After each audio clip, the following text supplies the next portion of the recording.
wanting to do for a long time, and that is when I sit down and talk about the first anime, the first episode that I saw from the F-Zero anime. F-Zero GP Legend was on the Fox box, and it premiered during the fall of 2004, but I never saw the first episode, but rather the fourth lap. And this fic is actually based on that same lap known as the Samurai Returns. What does this mean? Well, you're about to find out. Alright, the Samurai Returns. I don't know when own F-Zero or DDR or any of that, just my OC Tinsel Steelus. This one shot is ripped off from the fourth lap in the anime, that was definitely the first to me. This one episode alone has introduced me to one of the most underappreciated installments in the franchise, and to my favorite pilot ever. Enjoy as Tinsel ventures into Krypton and goes on a life-altering mission. A young female and illustrious machine had just left a diner complex known as the Falcon House after a hearty breakfast. Wearing a gleaming outfit, she was Tinsel Steelus, the pilot of the Silver Comet. As she was driving back to her apartment through the busy streets, something was wrong. The prototype vehicle is known for its reputation. It was once built by Dr. Clash 13 years ago. He signed it just before the start of the first official F-Zero Grand Prix. In its prime, in its prime, it was known to have the illusion of the celestial body while cruising through the tracks.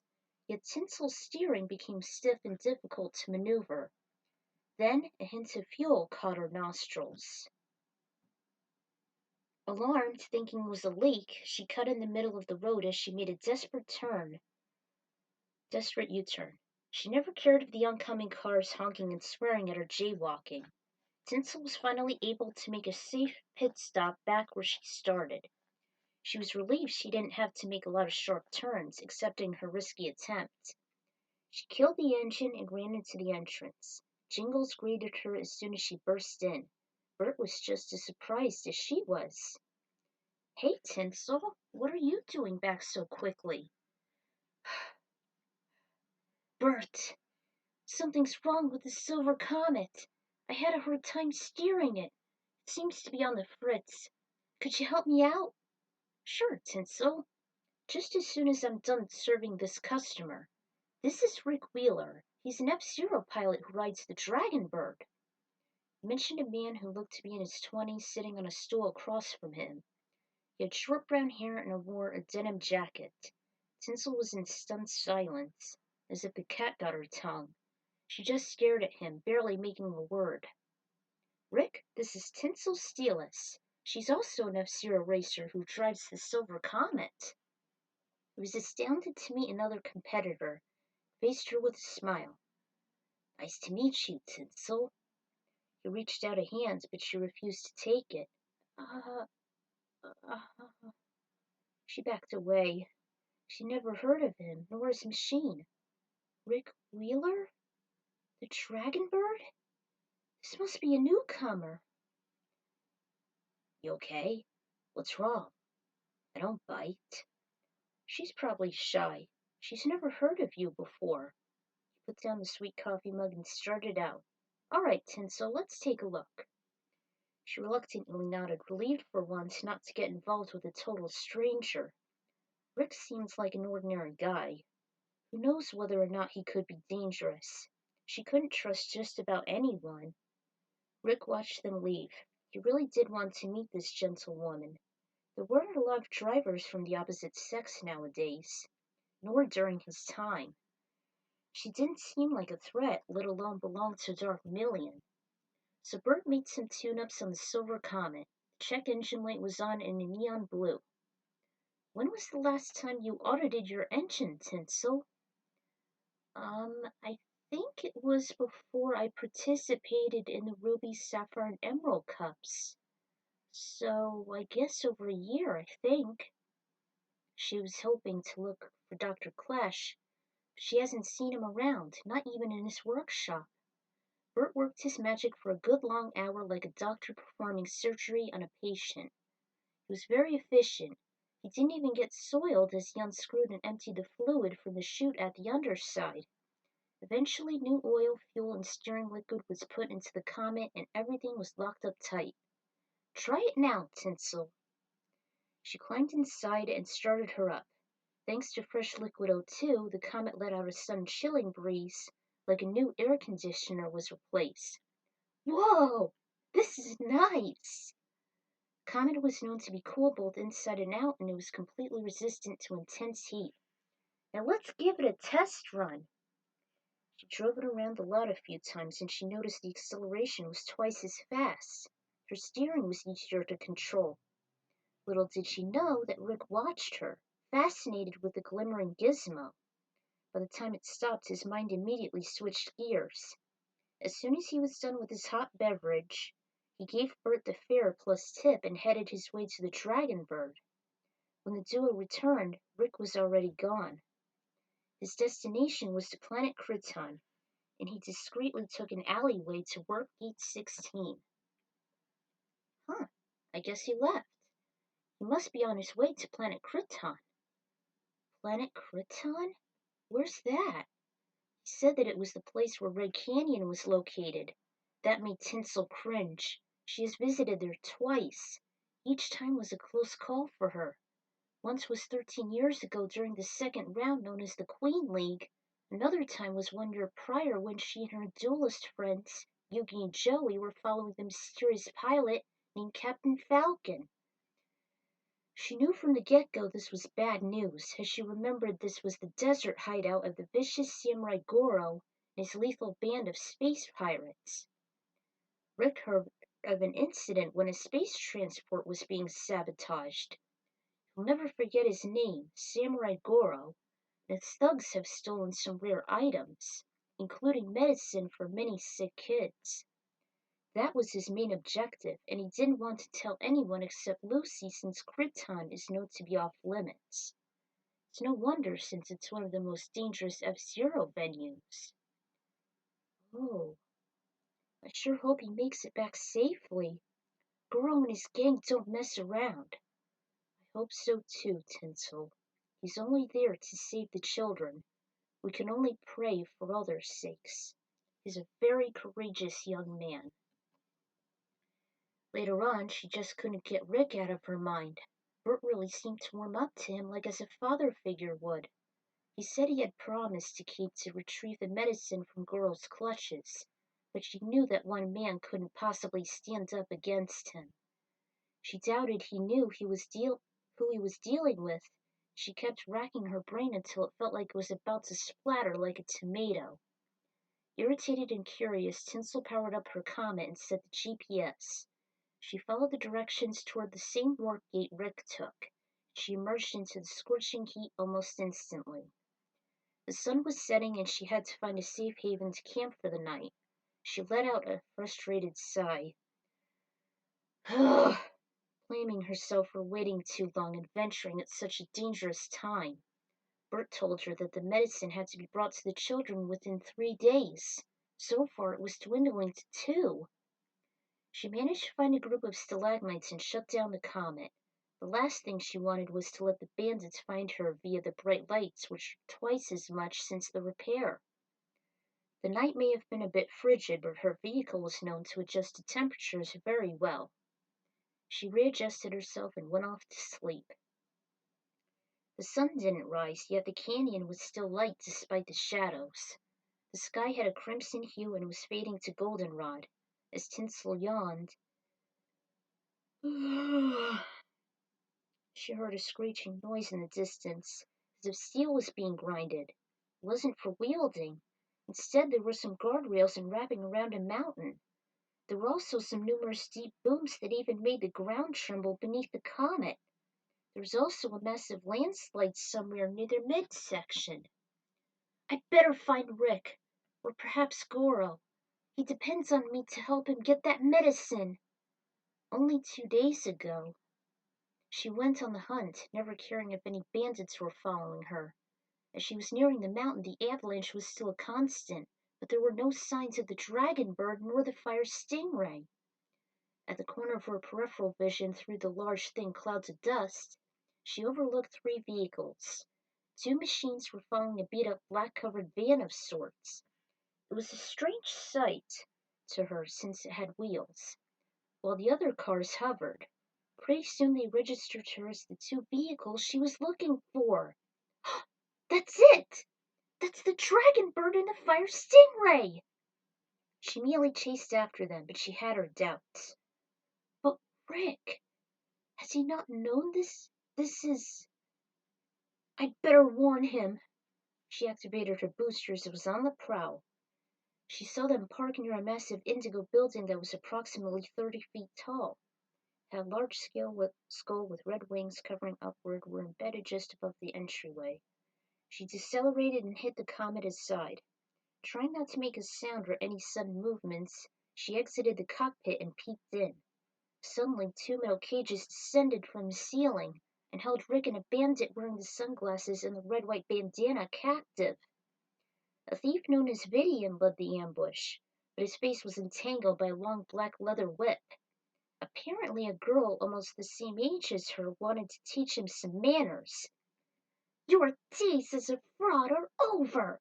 What the hell? The second victim was able to escape easily, using his very deadly sword.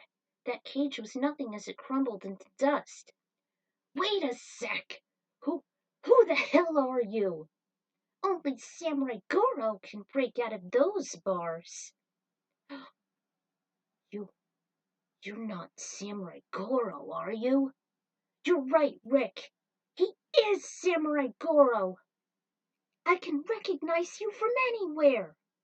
Disregarding the henchman's grumbles of terror, he faced toward her. Say what? So it was him all along. I knew you were a fake all along. Now that the real Samurai Goroh is free, you should give up. How dare you lie to us?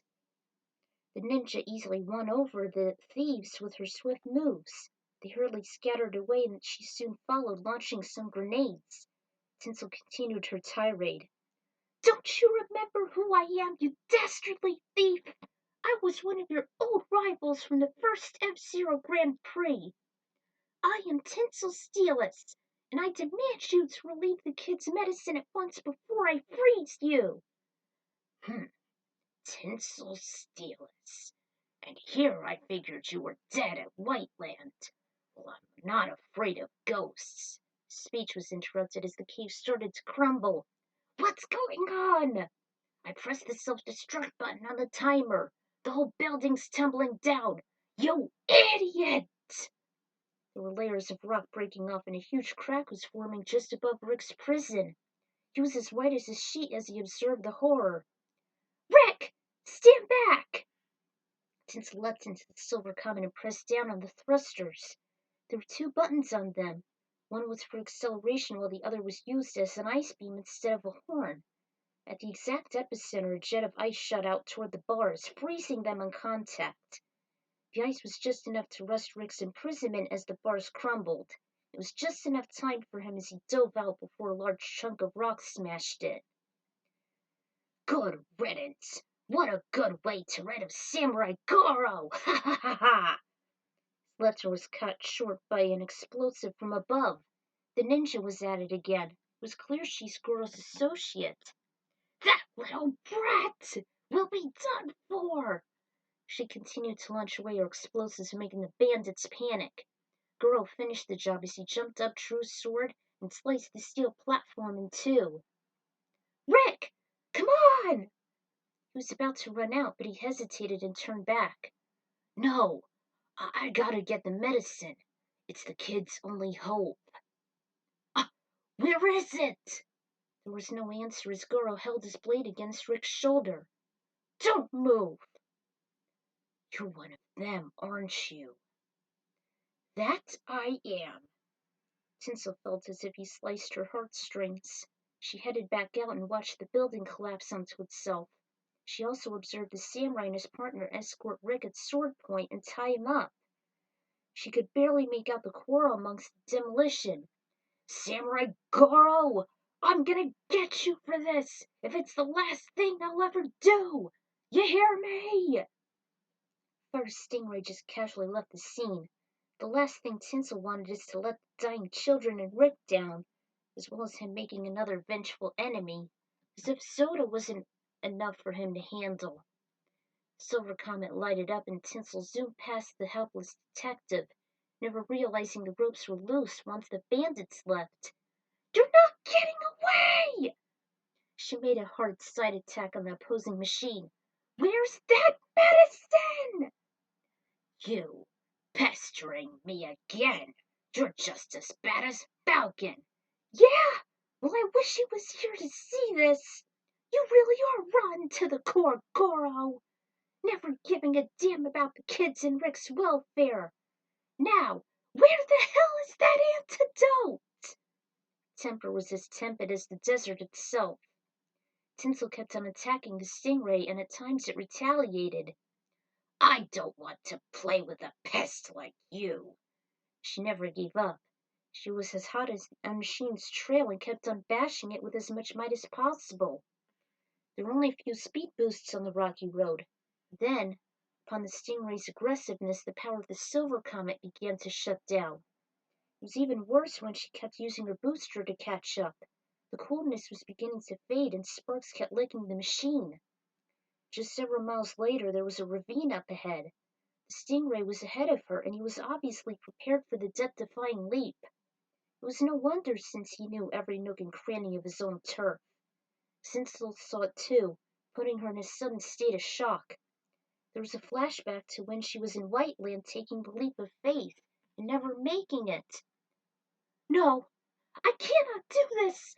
Stop!" It was nearly impossible in the comet's condition. Stingray approached it and made the jump seamlessly.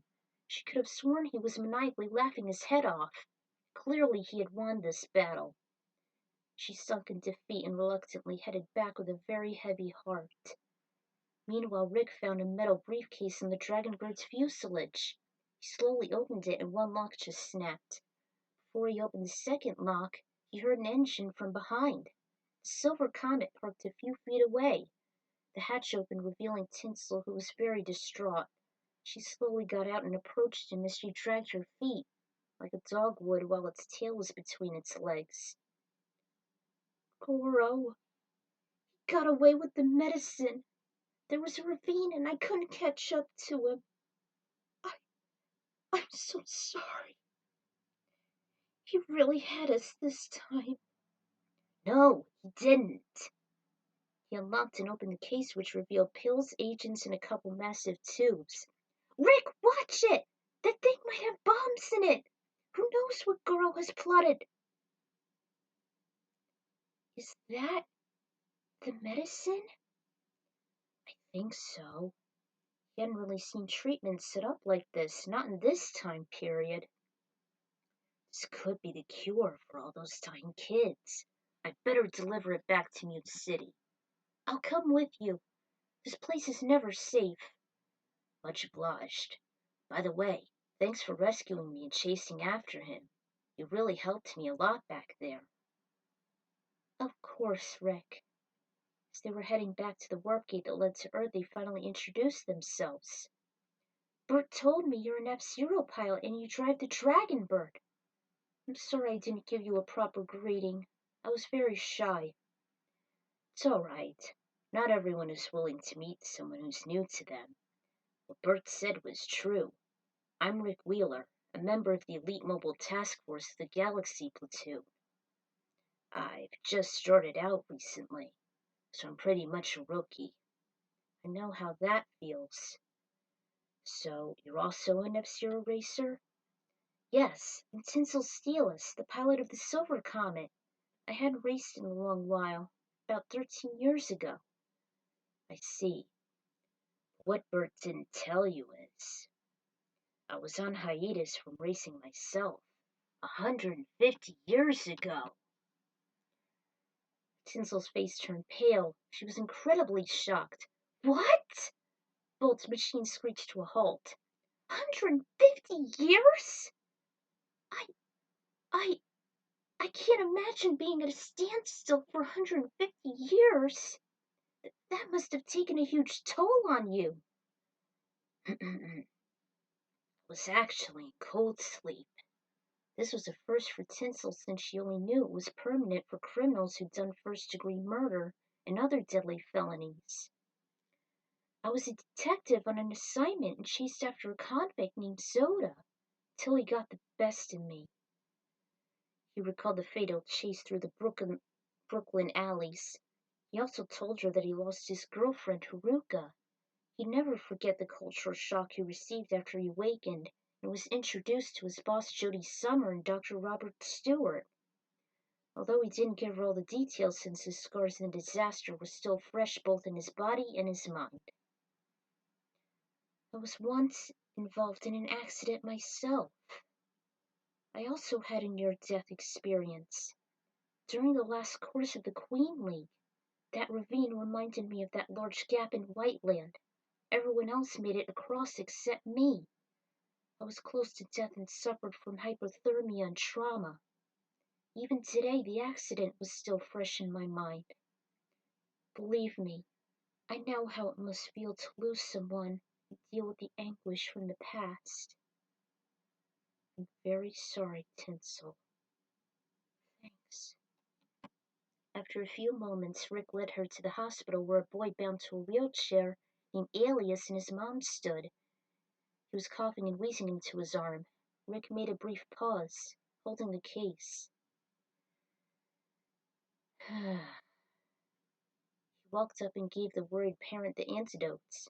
She smiled and gladly told him she'll give them to the physician right away. Tinsel's expression became as blissful as theirs as she watched them leave. Rick unveiled he had a promise to keep to the boy. He was one of his greatest fans. Alias always loved to see him race, even though he hardly came in first. He even recalled when he signed his first autograph on a toy model of the dragon bird the kid was holding.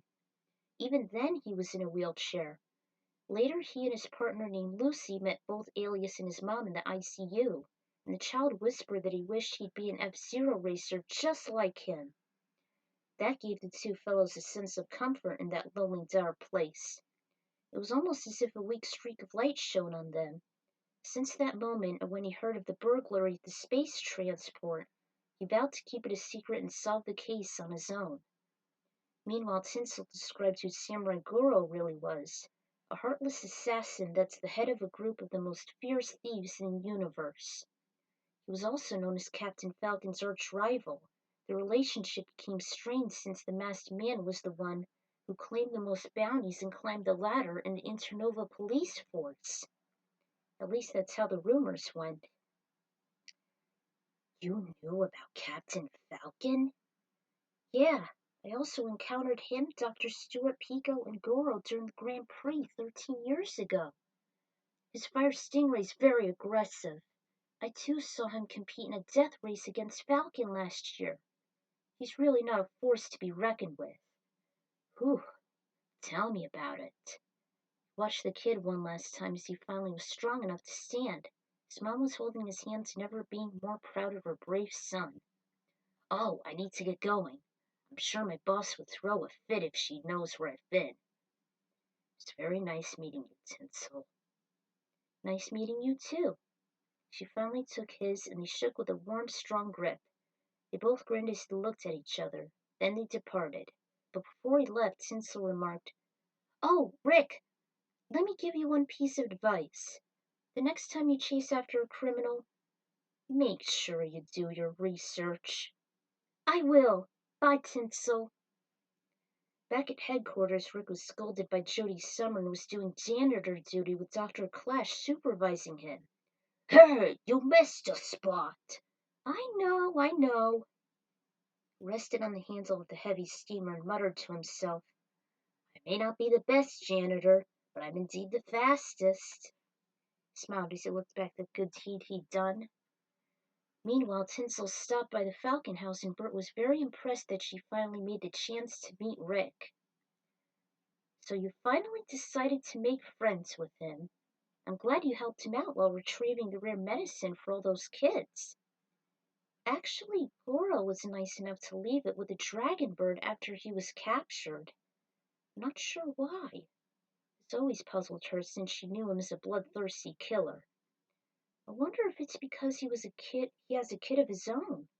Maybe that's why he was so compassionate. It's hard to say. I never thought that Goro would have a soft spot for those dying kids since he orchestrated the assault. Me neither. She wasn't certain if it was either Goro or that doomed thief Vidian. For I shot up to the televid. Mr. Zero was announcing the next upcoming Grand Prix race. Hey, Bert. So, you really think I should take my chances and compete alongside the task force? It's up to you, Tinsel. Whatever you want to do. Who knows? It's most likely steal the dragon bird. Rick would never miss out. She recalled the fact he was in cryo for a century and a half. She was quite impressed on how much she knew about him. He truly was a hero. She wished the Falcon House would honor both him and the captain's valiant deeds. Her heart warmed as she gazed at an image of it on the screen. She grabbed the same model of his machine from a nearby shelf and held it firmly. Dragon bird. Tinsel was truly looking forward to seeing Rick again, and perhaps someday she could race by his side and make herself the third honorary member of his team. The episode was based on the first time I ever saw the anime back in the fall of 2004. While he was looking for Samurai Goroh, it was unfortunate I wasn't able to see Alyssa Brilliant's trap afterwards. I guess I might have forgotten when was the next airtime on the Fox box. It's too bad I can't find an English dub of this. I can only wish we'd have the missing episodes soon. One thing to know is that Tinsel had a long, quick dread over Goro, as she first encountered him in the Grand Prix 13 years back, as well as meeting up with him while following Falcon. She was so lucky that she was able to retrieve the stolen medicine and assist Rick in his time of need. Little did she know that her fascination with him would be something much more than she'd anticipate. Here are the songs. Well, that's it for now. Long live the franchise, and I hope we'll get a second chance for the English dubs. You know, kind of like One Piece. So, this is the Ecron Writer signing out. And in case you can't tell, I just love Rick. I'll see you guys later.